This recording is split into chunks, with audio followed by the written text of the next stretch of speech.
It hilarious becomes if a it was. science fiction horror story, but it should start out light, so just Okay. let the spirit move you. So. Noir. You mean it's not noir? Are we ready? Office Visit by Rish Outfield. The hell is that? This video is going. We're gonna know whenever a picture gets taken. McKay was a little town. So little, in fact, that its major business was the gas station.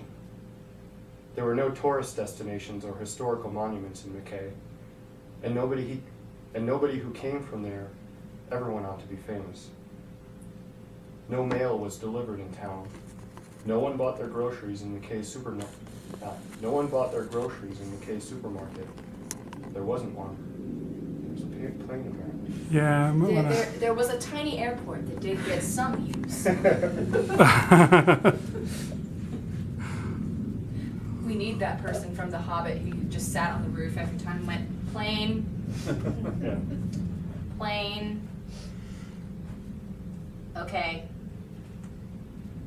Getting close. I think we're gonna let it recede a little further. All right, I think we're good. No stoplights controlled traffic on Main Street. Can you do the supermarket line again? Sure. Just in case it was covered by the plane. If it's like most recordings at conventions, people aren't going to expect it to have the same audio quality. Okay. Like it's supposed to. A Yeah, lot of but you times, still aim for it. You still you- aim for it. you We're aim set up for better it, but than most. usually it's a live recording, so a lot of times, usually the lines are only delivered once. All right. We don't have to do it that way.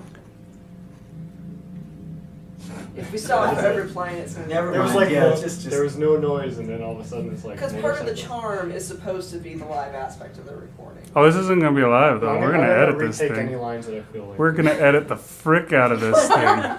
This better be the same Yeah. quality as what we put out at I every would regular imagine show. he'll put music under it, and I'll put sound effects at some Yeah. point. So. Okay, I think you're good. No one bought their groceries in McKay's supermarket. There wasn't one.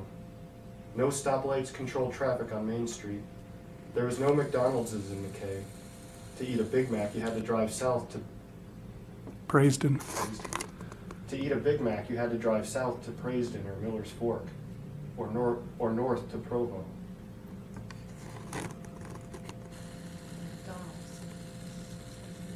But bizarrely, there was a dentist's office. It was a tiny building, just a couple of rooms, on Main, right between the post office and the hair salon. Not many people went there. There were clinics in other towns, dental centers in the cities, and soon the office closed. Sally Riddick, who had lived in McKay all her life, promptly forgot the office ever existed. Sure, she noticed the businesses that were open, the stationery and greeting card shop, the little recycling station that was only open on weekends, the Mexican market, the post office and gas station, of course, but her gaze just moved right past the defunct dentist's office. Should I say that again because of the of course line? Or? Were there too many of courses? No, it just kind of paused. It might be That good sounds to do it again. Oh. I need to say it again. Is the of course going with the gas station probably? All right, I'll say that again.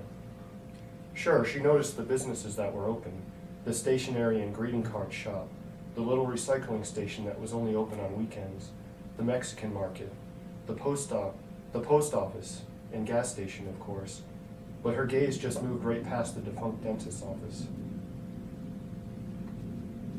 Okay. I think just keep going with the plane. Jeannie McFarland, who had only been in McKay for half her life, 6 years that was a bit more observant about the place, if only because she despised going to the dentist, and had seen it sit abandoned for almost 3 school years. She was among the first to notice when that spring the doors opened again. A new dentist had moved in, initially holding business hours only a couple of days a week, probably hoping to expand as he built his client list. Of course, nobody went, at first. One Saturday, when the girls were tooling around Main Street, spending their babysitting money, Jeannie pointed it out to her best friend. Wow. Sally said. I didn't even know there was an office there. And there it stood, modest, nondescript, kind of pathetic, the new business in town.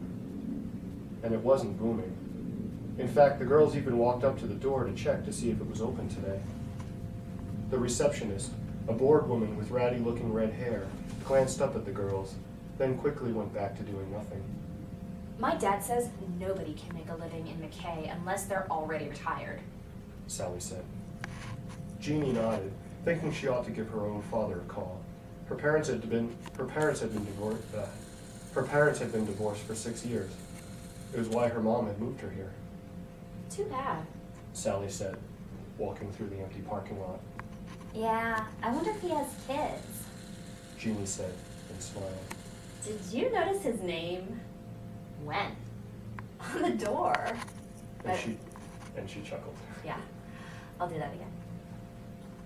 On the door? And she chuckled. No. Sally glanced back, but couldn't read it from there. She turned to her friend, who was still grinning. What's funny? His name. It's Dr. Plowman. Sally laughed too. That was a funny name. Or should I have that different take on that one? Nope. That was a funny name. It was a good town for bicycle riding, with a lot of roads and not a lot of traffic, and a nice little decline in the south side of town where you could get... Hey, Brian, go back and put emphasis on was. Like, that was a funny name. I think that would, because it just ends there, you know? It seems weird to say it otherwise. Sally laughed too. That was a fancy. That was a funny name. That was a funny name. It was a good town for bicycle riding, with a lot of roads and not a lot of traffic, and a nice little decline on the south side of town where you could get going pretty fast if you were brave enough. Summer vacation had just started, and Sally and Jeannie were out, enjoying themselves now that Jeannie had finished her soccer practice. Both had identical bikes given to them 2 Christmases before, though Sally was a little too big for hers, having grown at least 4 inches in the last year. Nobody could outride Jeannie McFarland. Say that again. Nobody could outride Jeannie McFarland. She rode like the wind. There was a joy she found in bicycle riding, a freedom from the world around her, from her parents' divorce, from homework, even, it seemed, from gravity itself. While Sally ached to be 16, so she could get a driver's license and go out with boys, Jeannie didn't care if her 16th birthday never arrived. No car could equal the power she felt when pumping the pedals and feeling the air blow through her hair, and no kiss from a boy could match the way a steep hill made her